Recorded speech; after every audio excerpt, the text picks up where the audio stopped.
Welcome. My name is Roger Berkowitz. I'm the founder and academic director of the Hannah Arendt Center for Politics and Humanities at Bard College.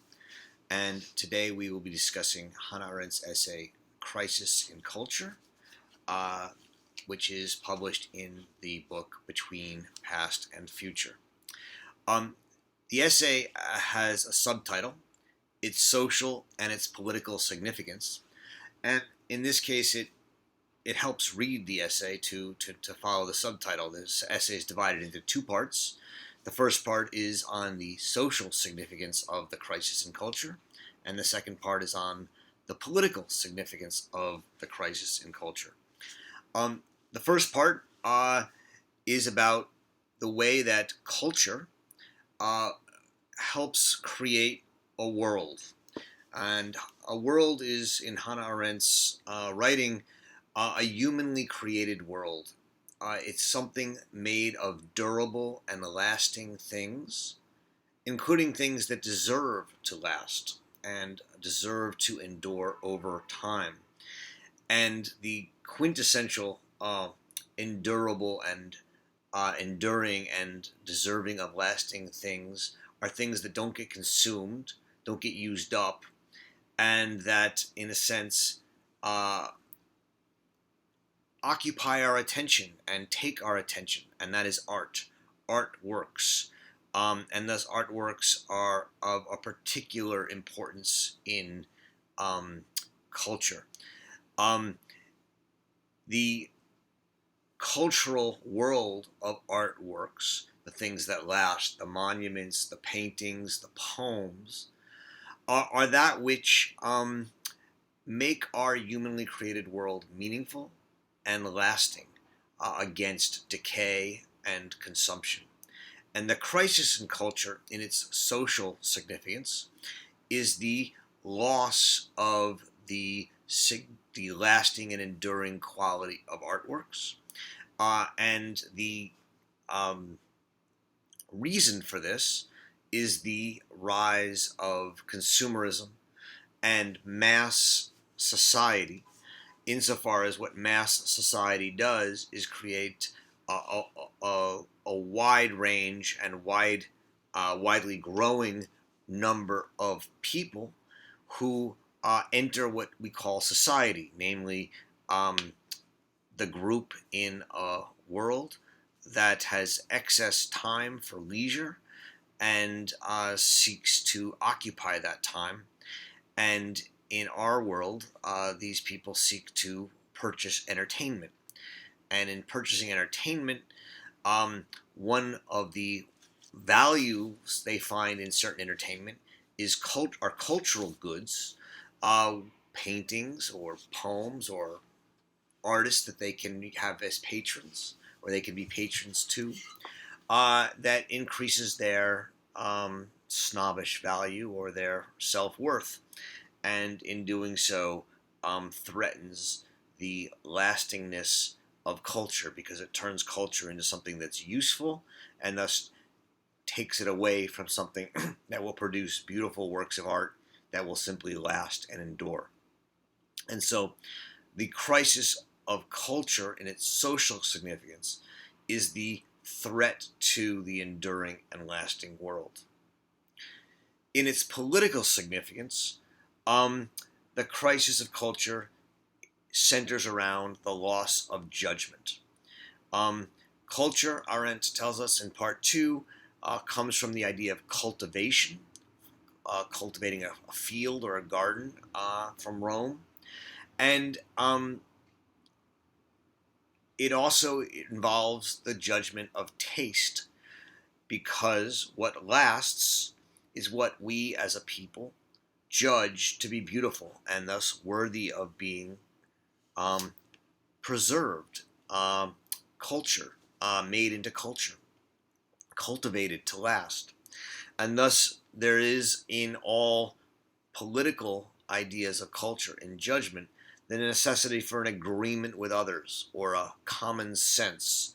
Not common sense in the sense of silly, obvious, but common sense is that sense that we have in common that something is beautiful and meaningful and worth preserving. The judgment of taste is a political capacity that she says humanizes the beautiful, and in doing so creates certain cultural goods, a common sense that we believe is worthy of lasting. And this is what she thinks a political world is, including the fundamental agreements and truths that comprise that world, which are not true in any absolute sense, but are true as the common sense that we agree upon. The crisis on culture from a political point of view is thus the crisis in judgment, the loss of the ability and the factual ability of a group of people, a world, a political world, to make common sense judgments about what is beautiful and thus what deserves to be preserved and what deserves to be valued in common. So that's the overarching structure of the essay, The Crisis in Culture. So let's take a look at a couple of the core passages in the essay and go through them. So at the end of the first part on the social crisis in culture, on page 206, Arendt writes, "This earthly home becomes a world in the proper sense of the word only when the totality of fabricated things is so organized that it can resist the consuming life process of the people dwelling in it, and thus outlast them. Only where such survival is assured do we speak of culture, and only where we are confronted with things which exist independently of all utilitarian and functional references, and whose quality remains always the same, do we speak of art." And she continues on page 207, "For these reasons, any discussion of culture must somehow take as its starting point the phenomena of art." So there's a lot in this passage that I've selected here from the end of this part one of the essay. The earthly home becomes a world, right? There's a distinction here between earth and world. Earth is the earth that we live on before we humans fabricated it. It's in a sense what is fated and optional and God-given if you're religious, or fortuitous and based on chance if you're more secular.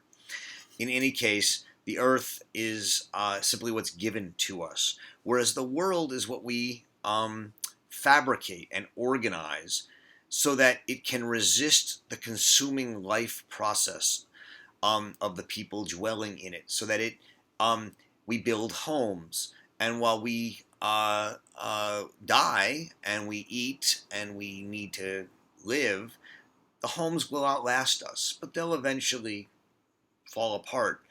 But what lasts even longer than homes? Well, states, but they'll fall at some point. What lasts even longer? Artworks, sculptures, poems, which of course don't decay as long as they are remembered. And so art is what outlasts all people and all life and the life process itself. And this line where she says, "Only where such survival is assured," where there's artworks that will last almost, eternally, for thousands of years, do we speak of culture. And this is important to understand in an essay called The Crisis in Culture. Culture is what lasts almost eternally. It's what in the human condition she talks about as immortality. Culture is that that part of the human fabrication which will make our lives immortal, and thus it moves from life to world. And art is the quintessential cultural artifact. She says on page 198 that society began to monopolize culture for its own purposes, such as social position and status. So if culture is what is supposed to be lasting, it's supposed to be non-utilitarian, because if it's utilitarian, it's useful, and when the use ends, we can discard it. The purpose of art, or not the purpose of art, the end of art is not to be useful, not to have some end, but simply to shine, to be beautiful. And the crisis in culture, she says, begins when society monopolizes culture. That is, when we start to use culture for some end, namely to show that we are smart or acculturated or ausgebildet auf Deutsch, that we have some kind of claim to being of high society. And in high society, that's one thing. There's a kind of use of culture to, we sit on museum boards and we buy fancy artworks, and the premise is that we show ourselves to be culture, and this is part of the crisis in culture, that we create these educated Philistines. But in mass culture, the problem is really that we've created a mass society where it's not just a few aristocratic families that can have the leisure time to consume and buy and appropriate and use cultural goods, but everybody can.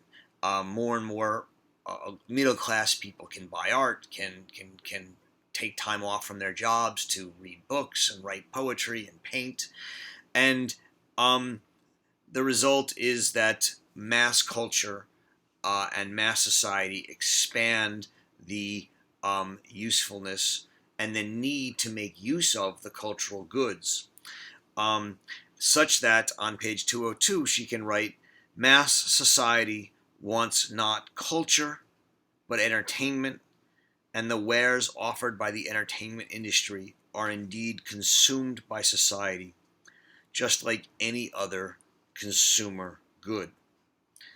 The point here is that mass society wants entertainment, and it has time for it. And what it wants, just like society, high society wanted, is status as one of the goods that it will consume. And since there are more people in society, what they don't really want is culture itself. They want entertainment. And the more this society consumes, the more it transforms cultural goods into entertainment. And so on 204, she writes, the entertainment industry is confronted with gargantuan appetites, and since its wares disappear in consumption, it must constantly offer new commodities. So, if you create a movie, people watch it, they can only watch it so much, then you need to create another movie and another movie and another movie. Same with potboiler books. And eventually, it becomes hard to keep coming up with new books. And so what do? You take the good old ones and you repurpose them. You take Macbeth and you take Aeschylus and you take the great poems and you make them into easier and more easily digestible entertainment. And so she continues again on 204. When books or pictures in reproduction are thrown on the market cheaply and attain huge sales, this does not affect the nature of the objects in question. So if you just take Hamlet and put out a cheap edition so lots of people can read it, it's still Hamlet, right? That's okay, right? More people read Hamlet, great. But their nature, namely Hamlet's nature or the cultural goods nature, is affected when these objects themselves are changed, rewritten, condensed, digested, reduced to kitsch in reproduction or in preparation for the movies. This does not mean that culture spreads to the masses, but that culture is being destroyed. Once you start editing Hamlet or editing Hannah Arendt, as a recent documentary film about her took her words and edited them on the screen to make them more digestible, in what was supposed to be a serious documentary. Once you start doing that, you're no longer giving people access to the thing itself, the cultural good that's supposed to last. You're digesting it and spreading this new thing to the masses, but you don't spread Hamlet or Arendt. You're destroying the culture. And then she says on 208, the point is that a consumer society cannot possibly know how to take care of a world and the things which belong exclusively to the space of worldly appearance. This is the crisis in culture in its social significance, as Hannah Arendt understands it. In its political significance, as I said, the crisis of culture has to do with judgment. And on page 215, she writes, quote, generally speaking, culture indicates that the public realm, which is rendered politically secure by men of action, offers its space of display to those things whose essence it is to appear and to be beautiful. In other words, culture indicates that art and politics, their conflicts and tensions notwithstanding, are interrelated and even mutually dependent. Right? So despite the old tension between art and politics, which Plato describes and which Arendt goes into a little bit, all public action is about display in public. And it's a display that people attend to. Take, for example, Martin Luther King's I Have a Dream speech. It's one of our more recent examples of a political act that, because of its beauty and because of its appearance in such a way that it was striking, its poetry, its words, has become part of our public common sense, public world. It's become a cultural good.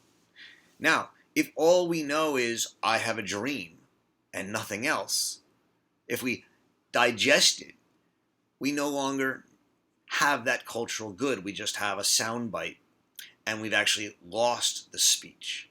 But if we read the entire speech and we think about it, even if we publish it in video and distribute it in cheap editions, it's still accessible, and it's that cultural good, that speech. But it only works insofar as it is beautiful, and thus public things and men of action need to be displayed and display their wares in a way that is artistic and beautiful. Thus, art and politics are mutually dependent. Also on 215, she writes, quote, the common element connecting art and politics is that they both are phenomena of the public world. Art to be art, it's created in private, right? This is an important distinction she makes. And the artist, in a sense, has to live in private to separate themselves from, in a sense, the cliches and the commonalities of the world, so that the artist can create something striking, new that's beautiful and striking, and yet something that also expresses in a profound and new way, original way, an idea that unites us. On 216, she writes, she talks about Kant's critique of judgment and politics and the politics of taste. And she uses a number of quotes from Kant. So one is, we have to think in the place of everybody else, right? We have to, in a sense, be able to let our mind think from the perspective of others. This is the publicness of thought. We have to, what she calls, use a widening way of thinking, an erweiterte Denkungsart. We have to widen our perspective. What we need to do is create a potential agreement with others. And she says, and this is another use of Kant's language, we need to woo the consent of everybody else. All these are ways of getting to her point, which is that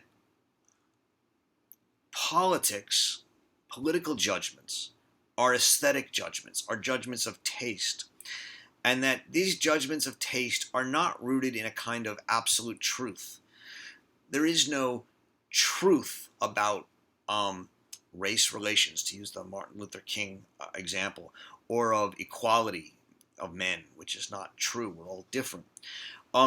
Truth is something that has to be wooed. It has to be persuaded. We have to seek and convince others to agree with us. And thus, judging, she says on page 218, judging is one, if not the most important activity in which the sharing the world with others comes to pass. Politics, the sharing of a world with others, comes to pass in judgment, in which I judge from the perspective of others in a way that I woo others also to judge with me. And this is the political nature of judgment. And what I judge are things that appear in the world, which are actions, but they're fleeting. And they're stories about actions, and they're artworks.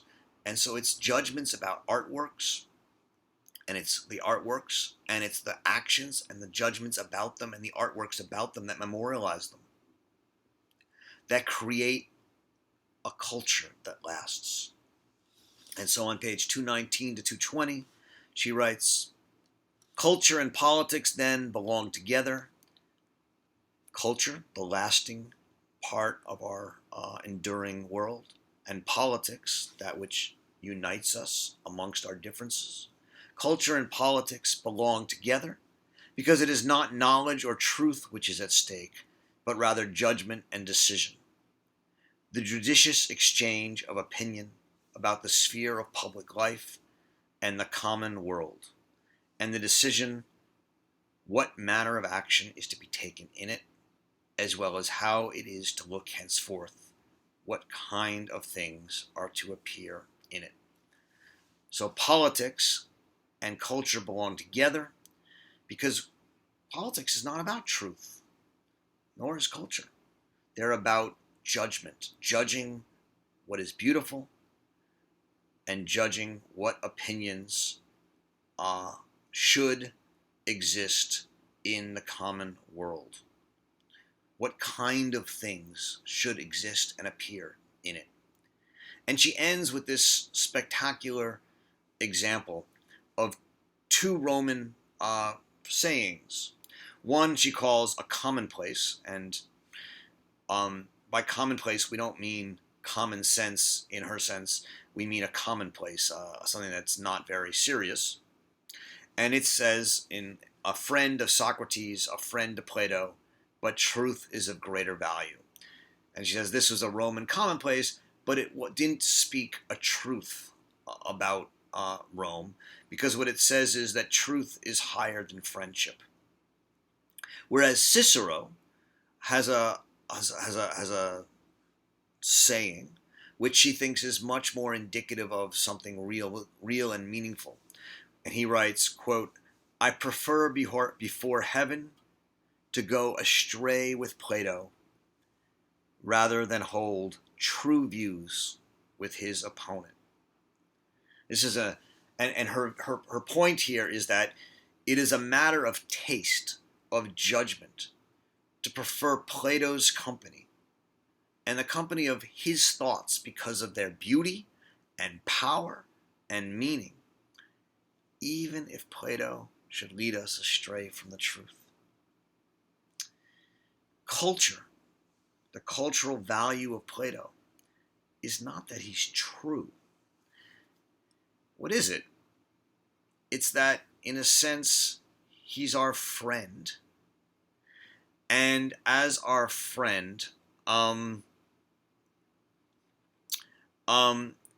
he holds us together. He creates part of our public world that we all share. And she says on page 222, what Cicero in fact says is that for the true humanist, neither the verities of the scientist, nor the truth of the philosopher, nor the beauty of the artist can be absolutes. The humanist, because he is not a specialist, exerts a faculty of judgment and taste which is beyond coercion, which each specialty imposes on us.